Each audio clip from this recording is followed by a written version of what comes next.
Okay guys, so today I wanted to talk to you about the life cycle of a star. So in this little video, I'm just going to go through the main stages that a star will go through. I'm not going to focus so much on the elements, how they're formed, how they're distributed. I'll mention some stuff, but that'll be a separate video. So all stars start off as a protostar. So this is just a collection of gas and dust, which is pulled together by gravity. So you can imagine one little speck of the gas and dust will be slightly more dense than the rest of it. It'll exert a slightly greater gravitational pull, pulling it into one spot. And obviously this is exponential. The more it pulls to that spot, the bigger the gravitational pull is. And so the process gets faster and faster and faster. All stars start off like this. Once enough mass has accumulated together and has got hot enough by the friction of the gas and dust rubbing against each other, you then start nuclear fusion. The star will then transition into its main sequence. This is where our sun is, okay? In a main sequence star, nuclear fusion is happening in the core because there's enough pressure and there's enough heat. So in a main sequence star, in the core of a main sequence star, like our sun, hydrogen is being fused into helium. And this releases a lot of energy. Okay, the sun is 98 million miles away. It can still give you sunburn. It powers all, well, 99.9% of life on Earth. It's a lot of energy. Now, this carries on until you run out of hydrogen.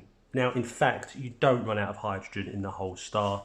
The outer layers of the main sequence star don't run out of hydrogen. It's just in the core. Because the core is the only place where this can happen. It doesn't matter if there's hydrogen in the outer surfaces.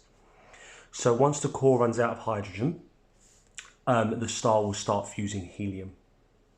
Now, notice in my little equation, bad equation that I've written here, I haven't specified how many heliums or what elements.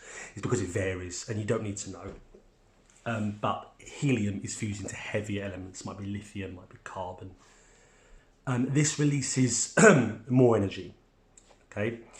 And so the star expands. Now, this is a good opportunity to talk about the forces that are acting within a star. Okay, so you've got two main forces. You've got the forces here in green, which you should all be aware of, which is gravity. So gravity is trying to crush the star. Okay, just like in the protostar where it's pulling everything together, that's what it's trying to do here. It's trying to pull this bit of the star to this bit of the star. Okay, but then opposing it, you've got something called fusion pressure. Okay, so fusion pressure is a force created by nuclear fusion, which pushes outwards. Okay, it opposes the force of gravity. In a main sequence star, these two forces are balanced to each other. Okay, and if you remember, if two forces are balanced, not much really happens. Okay, so in a main sequence star, the forces are balanced. The star doesn't change size significantly. It can change size very slightly, but doesn't change size significantly, which is good for us. The sun is very predictable. It doesn't massively increase its output, which would be bad. But once it runs out of hydrogen and starts fusing helium, the fusion pressure increases.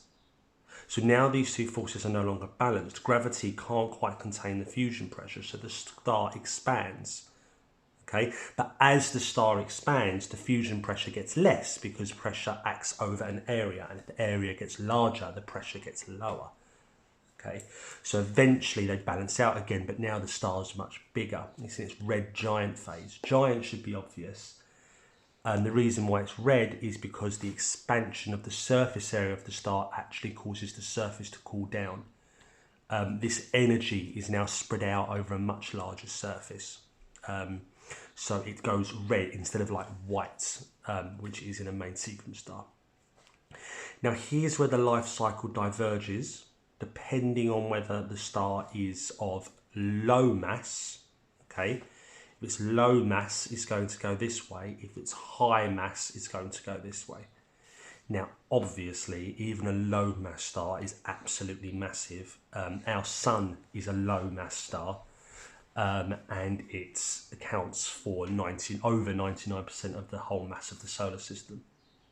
So it's a relative thing, but if it's low mass, which means less than about 2-3 solar masses, less than 2-3 masses of our sun, it'll go this way. So let's have a look at this one first.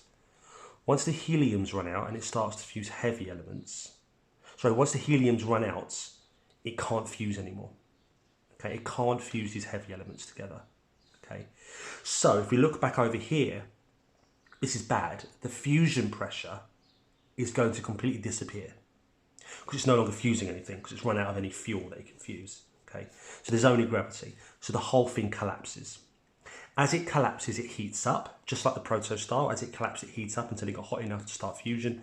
It heats up until you get a tiny, very dense, very hot kind of corpse of the star. Okay, this is no longer really a star because there's no fusion going on. Okay, this is a white dwarf. Okay, it will be much smaller than a red giant, hence the word dwarf, and it's white because it's so hot. Now, it's not hot from fusion, it's hot because all of that energy, okay, all of that heat that was in the red giant is now over a much smaller surface area. Okay, so it glows white hot, but it's not producing any of its own heat anymore. So over billions of years, it cools down. Okay, space is actually a very bad conductor of heat. It takes a long, long time. It cools down until it turns into a black dwarf, which is just a white dwarf that's cooled down so much it's no longer glowing. Now, these are very hard to detect in space because they're tiny and they don't give up any of their own light. And that will be the eventual endpoint for our sun. We don't really know what happens to black dwarfs over time. We think not very much. So let's say we've got a much more massive star.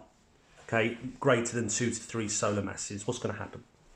Well, after the heliums run out, it starts fusing heavier elements. Okay, and it keeps going and going and going, fusing heavier and heavier elements until eventually it reaches iron. Now, once it's reached iron, there are some problems. You can't fuse iron and get any energy out. Okay, so once it reaches iron, it's done. Okay. And the same thing that happened to our sun is going to happen to our sun. It's now happening to this massive star. The fusion pressure disappears. It collapses inwards.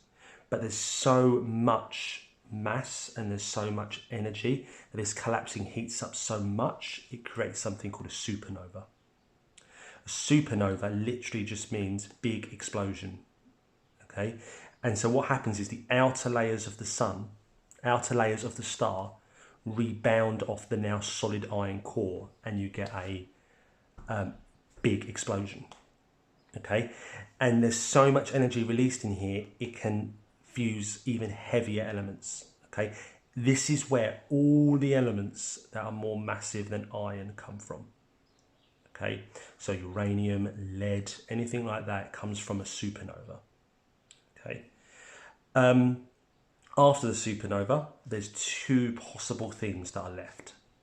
Okay, if the star is pretty big, but not massively big, you'll get a neutron star. Okay, a neutron star is very dense. It's tiny.